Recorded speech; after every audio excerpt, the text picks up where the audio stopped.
Kembali lagi di Cahaya Hati Indonesia. Ini tema yang saya sangat amat nanti-nantikan nih ya. Yaitu keutamaan sholat tepat waktu ya. Langsung aja akan dibahas oleh guru kita yang dimuliakan Allah Subhanahu wa taala, Al-Ustadz Ahmad Baihaqi. Allahumma shalli ala Sayyidina Muhammad. Ya Rabbi bil Mustafa balligh maqasidana waghfir lana ma madha ya wasi'al karami ya Rabbi bil Mustafa balligh maqasidana waghfir lana ma madha ya wal syi'al karami. Gerah-gerah membeli kipas sambil makan gorengan betok mak-mak. Marah utang belum impas, lakinya lagi mikirin janda yang montok. Ya Rabbi Mustafa balligh maqasidana waghfir lana ma madha ya wasi'al karami. Assalamualaikum warahmatullahi wabarakatuh. Waalaikumsalam warahmatullahi wabarakatuh. Alhamdulillahi wa kafa wassalatu wassalam ala Sayyidina Muhammadinil Mustafa wa alihil mustakmilina syarafah. Amma ba'dah, yang mulia segenap para alimil ulama, guru-guru kita yang telah menyampaikan mau'izatul hasanahnya, di antaranya guru kita Haji Zaki Mirza, Haji Abai Gifran, dan juga MC kita yang luar biasa Al Habib Ali. Kita doakan mudah-mudahan senantiasa selalu dalam penjagaan Allah Subhanahu wa taala. Para ibu jamaah dimuliakan oleh Allah Subhanahu wa taala, dan juga segenap para pemirsa dimanapun Anda berada, para pecinta Cahaya Hati Indonesia, mudah-mudahan senantiasa hidupnya Allah berikan keberkahan dunia dan akhirat. Amin ya rabbal. Para ibu jamaah dimuliakan oleh Allah Subhanahu wa taala. Setiap manusia yang hidup di dunia ini, siapapun orangnya, apapun pangkat jabatannya, dari mulai dia pejabat sampai dia konglomerat, bahkan kita sebagai rakyat, tentu pasti ada masalah. Bener Bu? Ibu-ibu mukanya muka-muka senang apa muka-muka masalah ini Bu? Saya lihat kerudungnya, bajunya kompak-kompak ini. Saya ada pantun, ikan gabus mati telentang, seragam bagus ternyata boleh ngutang. Bu, manusia itu kata guru kita tadi tidak lepas dari masalah. Terkadang ini manusia lebih khawatir apa yang dia pikirkan permasalahan di dunia. Padahal kalau kita mau berpikir seberat, sebesar, sesusah dan sesulit apapun masalah yang ada di dunia ini, bisa kita cari solusinya. Kita punya teman, punya andai taulan, saudara, bahkan orang tua yang akan membantu kita, yang bisa menolong kita. Namun pernahkah kita berpikir permasalahan nanti yang bakal menimpa kita nanti di hadapan Allah, permasalahan yang nanti bakal menimpa kita di akhirat, sebesar, sesulit dan sesusah apapun permasalahannya, kira-kira siapa yang bakal nolong kita? Ada nggak kira-kira Bu? Ada nggak kira-kira?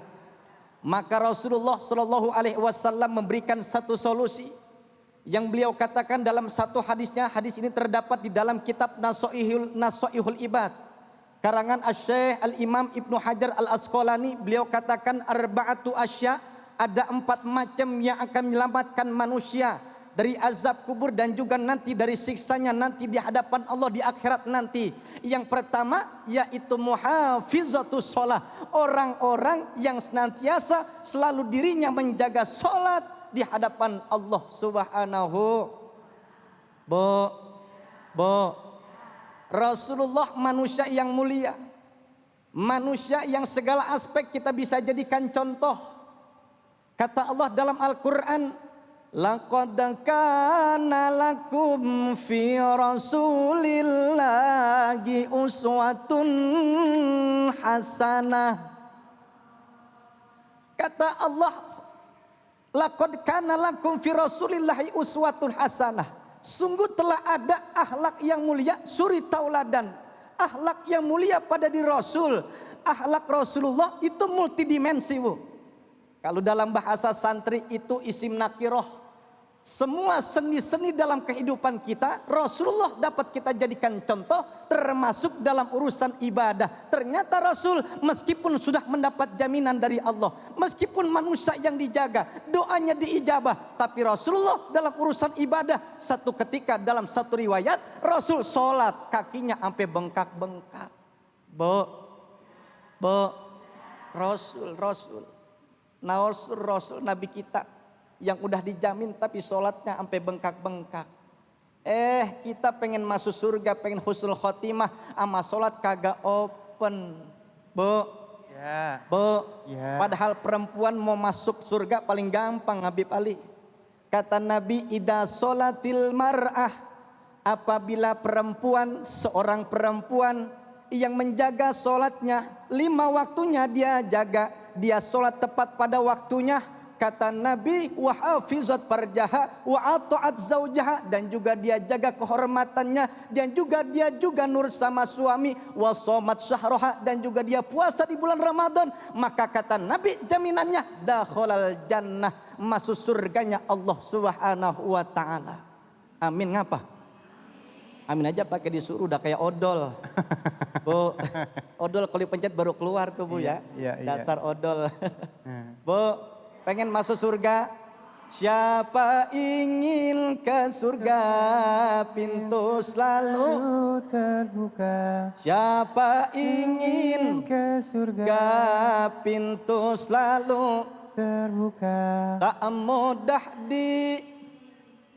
hanya seorang diri, carilah pintu surga dengan amal.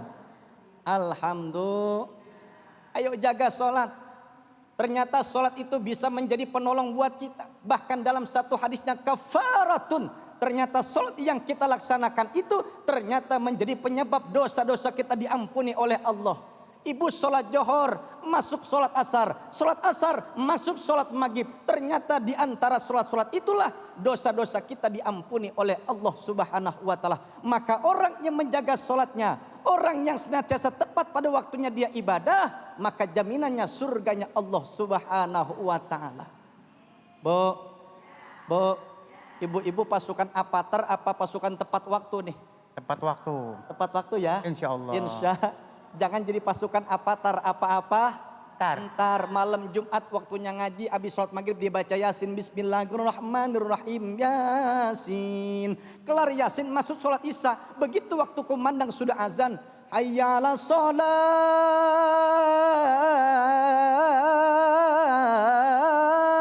Dia ambil udhu tuh.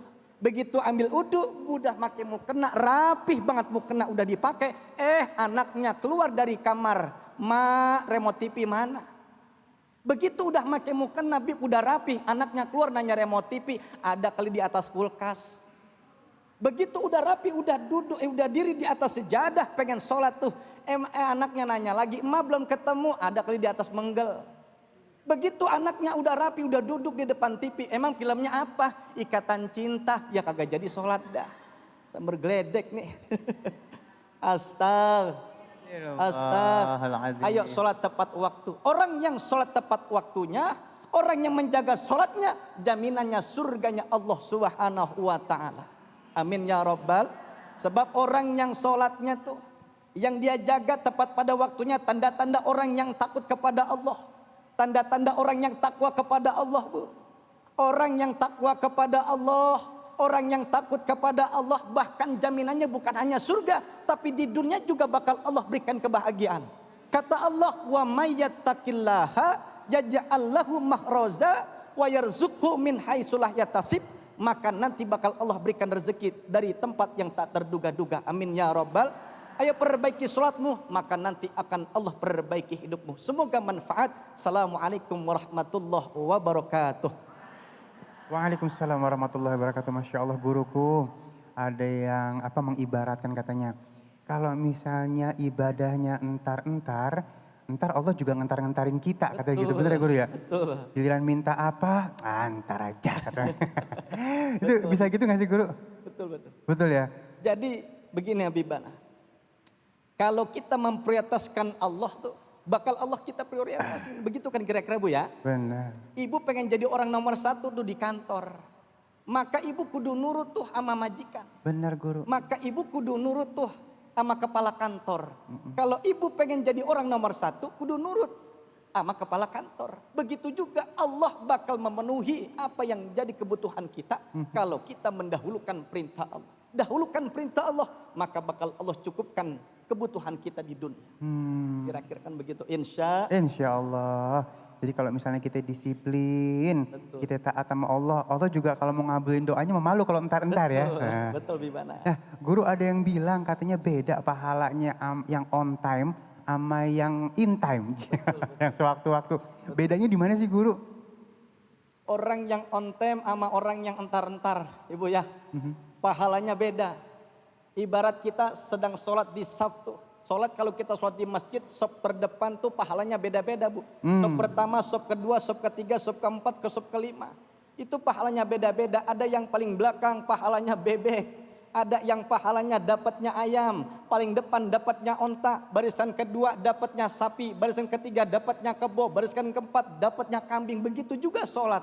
Orang yang entar-entar pahalanya juga dientar-entarin. Pahalanya rada-rada kurang banyak. Maka orang yang on time yang selalu dia dekatkan dirinya kepada Allah. Dia takut kepada Allah. Begitu waktunya azan, waktunya sholat, waktunya ibadah. Langsung kata Allah, orang-orang yang begitu tuh nanti akan mendapatkan kebahagiaan di hadapan Allah Subhanahu wa ta'ala. Amin ya robbal. Amin ya robbal alamin. Guru, mungkin gak sih guru orang yang suka ngentar-ngentarin sholat ataupun ibadah itu ada gangguan dari setan juga guru? Mungkin gak sih seperti itu, entar aja lu, akhirnya sampai gak sholat gitu guru. Manusia itu tidak terlepas dari godaan setan ya Bu ya. Pasti ada aja setan tuh, entah di kanan, entah di kiri, bahkan teman aja bisa jadi setan. Benar. Maka bertemanlah kepada teman yang bisa mengajak dirimu ketakwaan kepada Allah. Ibu ya. Maka bagaimana caranya supaya setan itu terhindar dari kita, supaya kita jauh dari setan, dekatkan diri kita kepada Allah Subhanahu wa ta'ala. Masya Allah, guru terima kasih ilmunya. Sama-sama ya. Bibana. Udah yuk sekarang kita sholatnya harus on time, jangan in time, tepat waktu. Pahalanya gede dan Allah akan memprioritaskan kita. Pengen diprioritaskan sama Allah? Pengen banget pastinya ya. Dan baik jamaah yang dimuliakan Allah Subhanahu wa ta'ala, sesaat lagi kita akan tanya jawab bersama guru-guru kita yang dimuliakan Allah Subhanahu wa ta'ala. Jangan kemana-mana, tetap bersama kami di Cahaya Hati Indonesia.